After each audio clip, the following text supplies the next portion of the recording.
된장 본편. 시간과 미생물이 빚어낸 깊은 맛의 기억. 1. 된장이 건네는 첫인상. 된장은 언제나 그 자리에 있던 식재료입니다.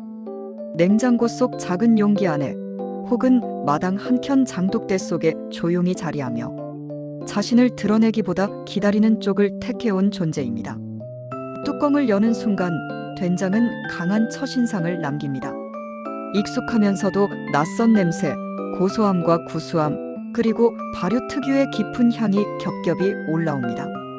처음 접하는 이에게는 다소 부담스럽게 느껴질 수도 있지만 오래 알고 지낸 사람에게 된장은 집의 온기와도 같은 냄새입니다. 색은 화려하지 않습니다. 연한 황갈색에서 짙은 갈색까지 시간과 환경에 따라 달라진 빛깔은 된장이 지나온 세월을 그대로 품고 있습니다. 숟가락으로 한번 떠보면 부드럽게 풀리면서도 단단한 결이 느껴집니다. 된장은 단순한 조미료가 아니라 시간이 응축된 덩어리처럼 다가옵니다. 이번 여정에서는 이 평범해 보이는 장 한 숟가락이 어떻게 한국인의 식탁을 지탱해 왔는지, 왜 맛이 아니라 생활로 남아있는지, 그리고 오늘날에도 여전히 의미를 잃지 않는 이유를 차분히 따라가 보려 합니다. 된장의 기원, 콩과 시간, 그리고 기다림의 역사. 된장의 시작은 콩에서 출발합니다. 콩은 오래전부터 한반도의 기후와 토양에 잘 맞았던 작물이었고 단백질을 안정적으로 공급해주는 귀중한 식량원이었습니다. 그러나 된장은 단순히 콩을 익혀 만든 음식이 아닙니다. 삶아낸 콩을 으깨고 메주를 띄우고 그 메주를 다시 햇볕과 바람, 미생물에 맡기는 긴 시간을 거쳐야 비로소 완성됩니다. 이 과정에는 빠름이 없습니다. 서두르면 실패하고 조급하면 상합니다. 된장은 사람이 할 수 있는 일과 할 수 없는 일을 명확히 가르는 음식입니다. 사람은 메주를 만들고 환경을 마련할 뿐 진짜 변화는 미생물과 시간이 만들어냅니다. 이러한 발효 문화는 단순한 식생활을 넘어 한국인의 시간 감각과도 깊이 연결되어 있습니다. 된장은 기다림을 전제로 태어난 식재료입니다. 3. 된장의 향과 맛. 익숙함 속에 숨어있는 깊이. 된장의 맛은 한 단어로 설명하기 어렵습니다. 짠맛이 있지만 소금처럼 날카롭지 않고 고소함이 있지만 견과류처럼 즉각적이지 않습니다. 입에 넣는 순간보다는 삼킨 뒤에 남는 여운이 더 길게 이어집니다. 국에 풀리면 국물 전체를 부드럽게 묶어주고 찌개에서는 재료들의 맛을 하나로 모아줍니다. 된장은 자신이 앞에 나서기보다 다른 재료들이 제맛을 내도록 돕는 역할을 합니다. 그래서 된장은 요리를 지배하지 않습니다. 대신 요리를 안정시킵니다.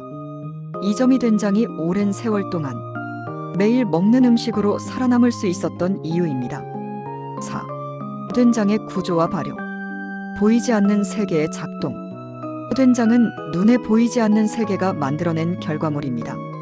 메주 속에는 수많은 미생물이 공존하며 이들은 콩 단백질과 지방을 천천히 분해합니다.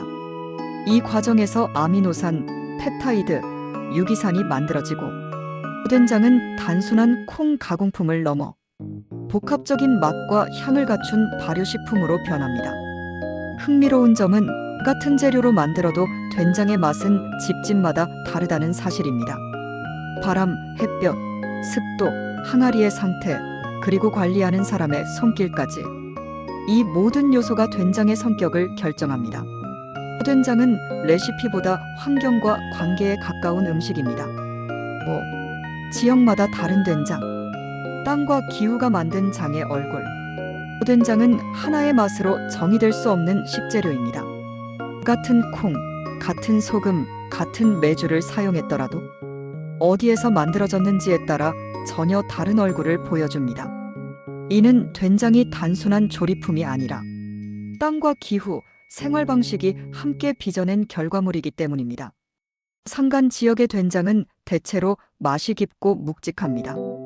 일교차가 크고 공기가 맑은 환경에서는 발효 속도가 비교적 느리게 진행됩니다.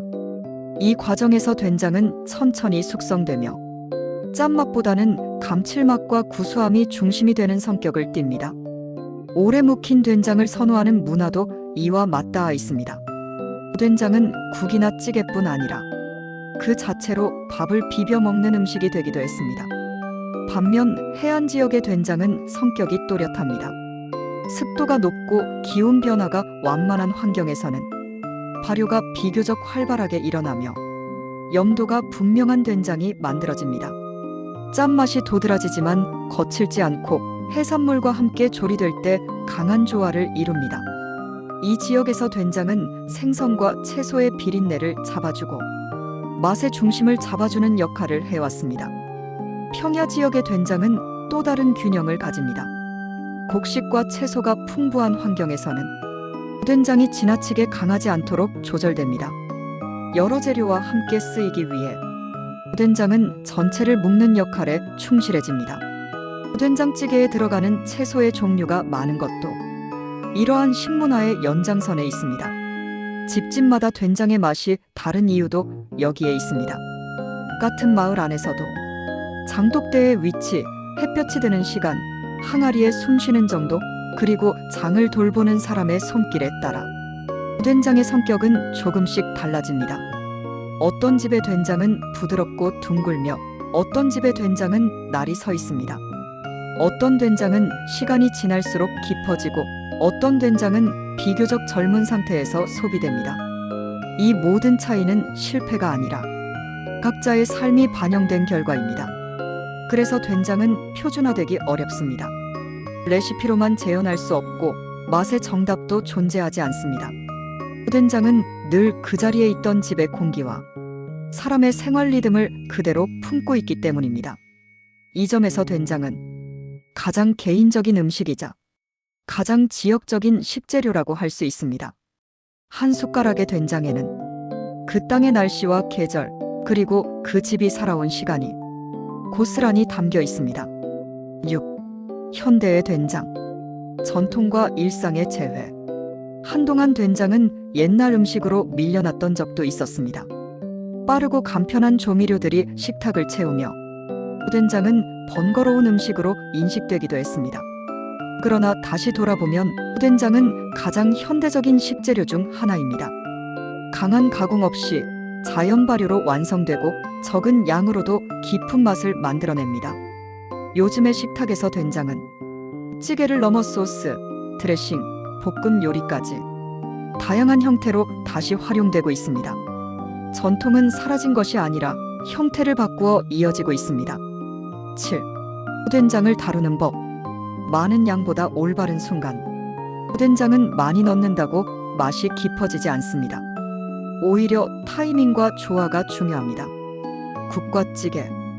끓이기 시작할 때보다 중간 이후에 넣으면 향이 살아납니다. 볶음 요리. 마늘이나 기름과 먼저 풀었으면 거친 맛이 줄어듭니다. 생으로 활용. 쌈장이나 소스로 사용할 때는 단맛이나 산미와 균형을 맞춥니다. 된장은 주연이 아니라 조율자입니다. 전체를 읽고 필요한 만큼만 더해질 때 가장 아름답게 작동합니다. 8. 된장이 남기는 여운. 식탁 위의 안정감. 된장은 먹고 나서 바로 반응을 주는 음식이 아닙니다. 그러나 시간이 지나면 속이 편안해지고 식사가 차분히 마무리됩니다. 이 느린 작용은 된장이 오랫동안 일상의 음식으로 살아남은 이유이기도 합니다. 자극보다는 지속, 화려함보다는 신뢰를 선택한 식재료. 된장은 늘 그 자리에 있기에 그 가치를 쉽게 잊게 만들지만 없어지면 가장 먼저 그 빈자리가 느껴지는 음식입니다. 9. 작은 여정의 끝에서. 오늘 우리는 된장이라는 익숙한 식재료를 따라 아주 긴 시간을 걸어왔습니다. 콩에서 시작해 메주를 거쳐 바람과 햇볕, 그리고 기다림을 통과한 음식. 된장은 말이 없습니다. 그러나 한국인의 식탁과 삶 속에서 묵묵히 역할을 해온 증거는 분명합니다. 한 숟가락의 된장은 수많은 계절과 손길, 그리고 시간을 담고 있습니다. 오늘의 이야기가 마음에 남았다면 다음 식재료의 여정에서도 다시 만나 뵙기를 바랍니다. 조용하지만 깊은 식재료의 세계는 이렇게 오늘도 계속 이어지고 있습니다.